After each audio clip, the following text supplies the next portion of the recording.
Ya sebenarnya kan kita dari lahir, dari awal juga hidup dituntut untuk mencari rezeki halal gitu. Dan kalau misalkan saya diminta pertanggungjawaban, itu sama saja seseorang yang minta pertanggungjawaban ke polisi ketika maling ditangkap gitu. Jadi memang ya saya berusaha untuk mencerdaskan bangsa. Enggak sih, sebenarnya motivasi awal itu karena saya resah ya. Karena magician, kita latihan tuh nggak sebentar loh. Kita latihan, kita keluar modal. Tapi ketika kita main sebuah keajaiban, itu selalu dibilangnya, wah ini bohong nih, wah ini trik nih. Selalu dibilang gitu. Giliran trik-trik tersebut dipakai untuk menipu atau merugikan masyarakat Indonesia. Kok masyarakat Indonesia malah banyak yang bilang, wah ini ilmu asli, wah ini nih yang asli, atau ini ilmu goib beneran. Itu kan makanya saya mau mengedukasikan hal tersebut lah, agar hal tersebut bisa jelas faktanya seperti apa gitu. Ya awalnya sih sebenarnya saya ini ya buat video yang membongkar trik dia. Kenapa? Ya saya membuat video yang membongkar trik dia karena saya memang kontennya intinya adalah membongkar rahasia perdukunan. Dan saya nggak pernah tertuju pada satu orang. Karena yang saya reaction biasanya ketika mau membongkar sesuatu, saya cari dulu video yang di YouTube, siapa yang pernah mempraktekkan tersebut. Lalu menurut saya, wah ini kok dibawa berkedok agama atau berkedok apa nih. Nah ini kan membodohi masyarakat. Maka dari itu, kalau yang seperti itu, saya kan nggak bisa melaporkan. Ya kan, melaporkan konten hoax nggak bisa, melaporkan penipuan nggak bisa, karena saya bukan korban.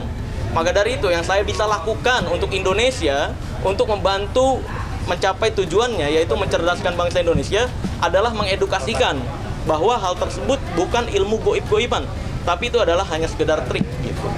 Kenapa saya bisa yakin banget? Karena hal-hal seperti itu dalam dunia sulap sendiri, itu adalah hal-hal trik-trik dasar. Sehingga bahkan Master Deddy Corbuzier pun siap untuk menutup podcastnya jika itu benar ilmu tanpa trik. Karena kita magician, untuk hal-hal yang seperti itu ya kita tahu banget. Yang perlu diluruskan adalah saya nggak pernah menantang sebuah padepokan atau orang tertentu, nggak pernah. Saya selalu, konsep ilmu merah itu konsepnya adalah membongkar sebuah trik yang dipakai, yang disalahgunakan. Nah kalau misalkan ada yang merasa yakin ilmunya itu asli, ya, yang saya bongkar itu salah dan ternyata itu ilmu asli, silahkan pembuktian gitu. Saya nggak pernah nantang siapa-siapa. Makanya hati-hati di luar sana, banyak sekali nomor-nomor yang mengatasnamakan admin saya, terus malah nantang-nantangin orang, sumpah demi Allah Azza wa Jalla, kita nggak pernah nantang-nantangin orang kalau tidak pernah kita bahas gitu. Karena kita bahas tuh triknya, bukan orangnya atau padepokan tertentu, bukan. Kita nggak pernah menyebut padepokan tertentu atau orang gitu. Bilangnya kan seolah-olah itu ilmu karomah lah.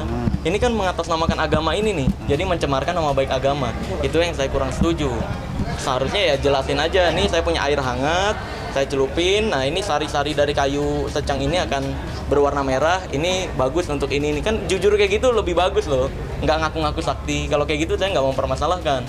Tapi kalau ngaku-ngaku sakti, ini adalah ilmu tertentu, ini adalah ilmu goib, itu yang saya permasalahkan.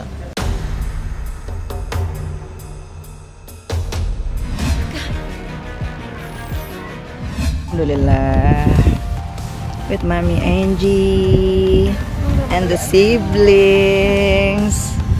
Alhamdulillah for Aji ziarah. So we all gathering here, Aji. May rest in peace.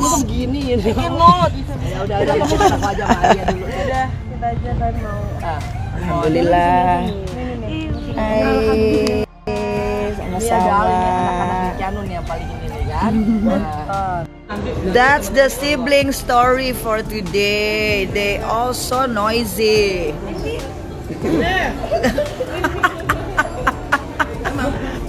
Yes.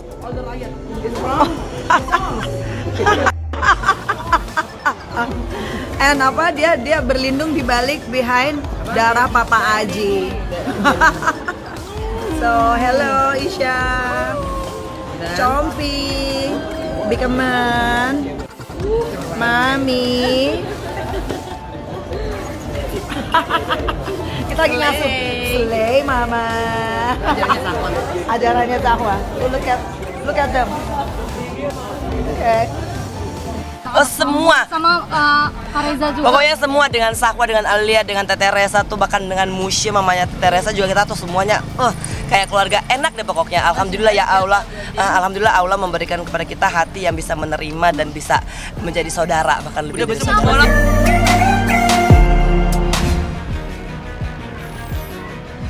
Berjalan dan lagi melengkapi berkas-berkas, bukti-bukti, saksi-saksi. Mungkin dalam waktu dekat ini berkas akan segera dilimpahkan ke kejaksaan, dan setelah dari kejaksaan akan dilimpahkan ke pengadilan. Kita menunggu sidang, dan harapan dari klien kami dan teman-teman yang lain supaya yang bersangkutan bisa dihukum seberat-beratnya. Air mata kan sudah lama nggak berlaku.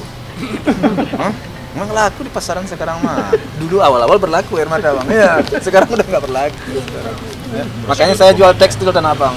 Kan hal itu sudah terlewat. Artinya terlewat maksudnya kan udah beberapa kali mediasi sudah coba ya. Ternyata ya kesempatan itu kan semuanya sudah ada, tapi tidak dimanfaatkan, tidak tidak dapat kesepakatan. Makanya kita lanjut. Kita minta keadilan yang benar-benar yang sudah dirasakan Pak Haji lah selama ini, dengan apa-apa yang sudah disampaikan lah. Karena kan bukan hanya satu pihak, satu orang, tapi sudah banyak. Dan pada saat pertemuan kemarin juga Pak Haji juga sudah menyampaikan untuk mengklarifikasi, permintaan maaf, tapi juga memang mungkin sudah bulat buat Pak Haji untuk melanjutkan proses hukum ini sampai ke pengadilan. Jadi rasanya seandainya pun nanti ada mediasi pun lagi juga dari pihak Pak Haji, mungkin sudah cukup ya Pak Haji? Sudah cukup. Sudah dilewati semua. Hanya harapan dari keluarga, dari opa, dari oma, dari anak-anak, seperti tadi saya sampaikan, minta dihukum sesuai apa yang berlaku oleh undang-undang dan seberat-beratnya, dan juga mudah-mudahan tidak terjadi itu terhadap orang lain lagi yang dilakukan sama yang bersangkutan. Belum. Lagi melengkapi berkas. Kalau nggak salah kemarin Pak Haji juga ada pemeriksaan tambahan ya, sedikit. Ada beberapa saksi yang lagi kita lengkapi. Karena kan di situ ada beberapa ahli juga yang sudah diperiksa menjadi saksi, ahli pidana, ahli bahasa, dan juga ahli undang-undang ITE. Jadi memang tinggal menunggu proses ini dilimpahkan ke pihak kejaksaan, kemudian dilimpahkan ke pengadilan. Di situ kita menjaga ataupun juga mendampingi Pak Haji untuk pada saat nanti pemeriksaan di pengadilan. Termasuk semua yang pernah dihadirkan sama Pak Haji akan hadir di persidangan. Agar ini menjadi pelajaran juga bagi efek jerah, efek jerah kepada masyarakat, supaya paham bahwa kita tidaklah sembarang saja berucap dan berkata-kata ya. Artinya sesuatu yang akan kita lempar kepada publik, kepada masyarakat itu memang harus kita pertanggungjawabkan. Ya. Jadi sehingga ada kelihatan bahwa kita ini hukum itu masih hukum itu di negara kita memang panglima, tempat kita mengadu hukum.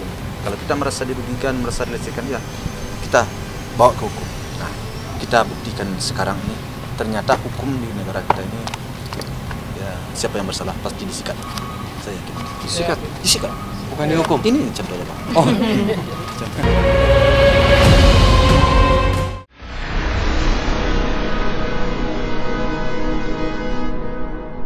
Jadi jangan lupa untuk subscribe Cumi Cumi. Ditekan ya tombol lonceng merahnya.